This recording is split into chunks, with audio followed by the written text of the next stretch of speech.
Hello, it's Dr. Lorraine Maita. I get so many questions from women who are over 65 and they want to know, can they take hormones? Many of them come in because their memory is poor, they have high cholesterol, they have osteoporosis, and they were scared. So many women were scared to take hormones because many physicians and many other healthcare practitioners would not prescribe hormone replacement therapy because they thought it increases the risk of heart disease and breast cancer. Fast forward, that was ancient times. That was from a study done in 2002. Now, the North American Menopause Society and 20 other organizations all agree that hormone replacement therapy's benefits outweigh the risk. And the best time to take it, of course, is the earliest, because you want to get hormones in you before all those changes happened. But that doesn't mean that you can't get benefit. The best time to start hormone replacement therapy is when you're within 10 years of menopause and under the age of 60. However, okay, if you're over 65 and you're over 60, what do you do? Well, part of it is very individual. So always speak to your doctor, because the advice I'm giving you is for educational purposes only, but it comes from years and years and years of experience. And I am a nerd and I read all the studies so that you don't have to. If you go to my blog, you'll actually see the references to the studies. So just don't take my word from it. It's been studied and it's been proven. What they found in the latest paper in Menopause magazine journal is that you can take estrogen and you can take hormones over the age of 55. In fact, studies conclude that estrogen alone decreases the risk of breast cancer. Now, the other risk, a lot depends upon how you give the hormone.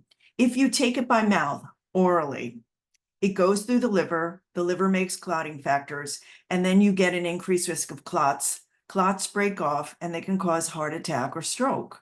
So giving it orally is not a good thing. And that's the way it was done way back when. And that's why they stopped that Women's Health Initiative study, because they had an increased risk of heart attack and stroke. Well, they were giving oral estrogen.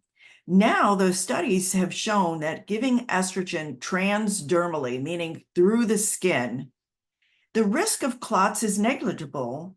And even the American Heart Association is now saying, hey, let's take a closer look at this. We think it does a lot of good.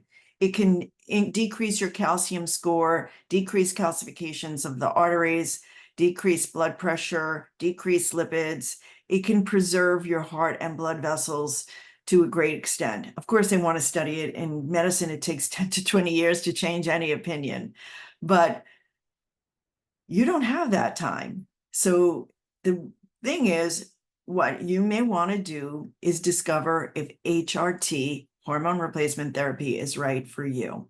And I have a course that can help you understand that. But in the meantime, I want you to really be aware that there's a lot of support for hormone replacement therapy. Now, the caveat comes in when it comes to progesterone.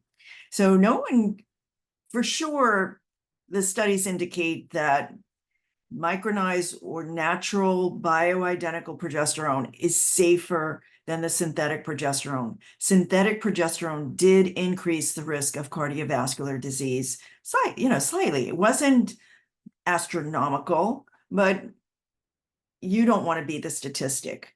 But some studies show that the natural bioidentical progesterone did not increase the risk of breast cancer. Some said there were absolutely no increased risk over 5 years.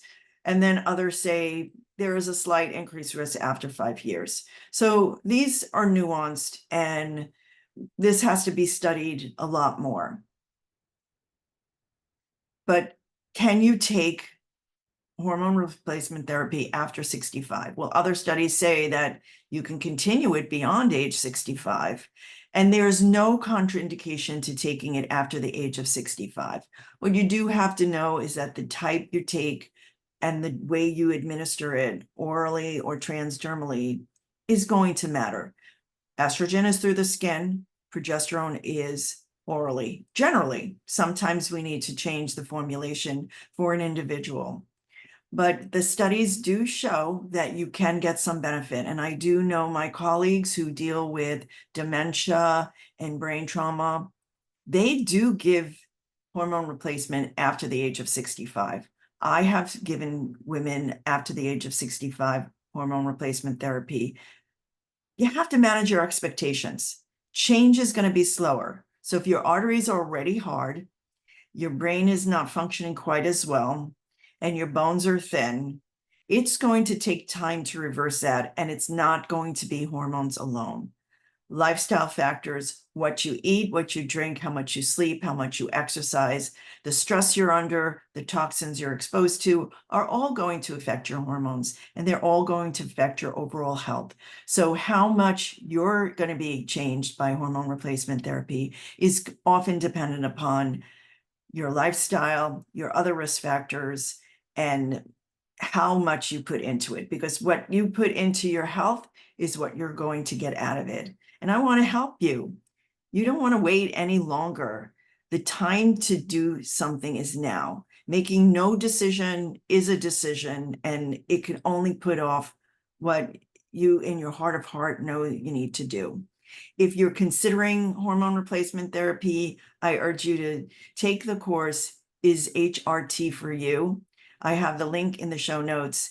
And the do-it-yourselfers, I have a free hormone harmonized kickstart. So you can start getting your body to process hormones properly and prepare your body for hormones. Hormones are very complicated, but they're messengers and they turn things on and turn things off. So having them in balance can really catapult your life and anti-age you. So I urge you to consider it. This is for educational purposes only. Consult with your doctor and follow me. Bye for now.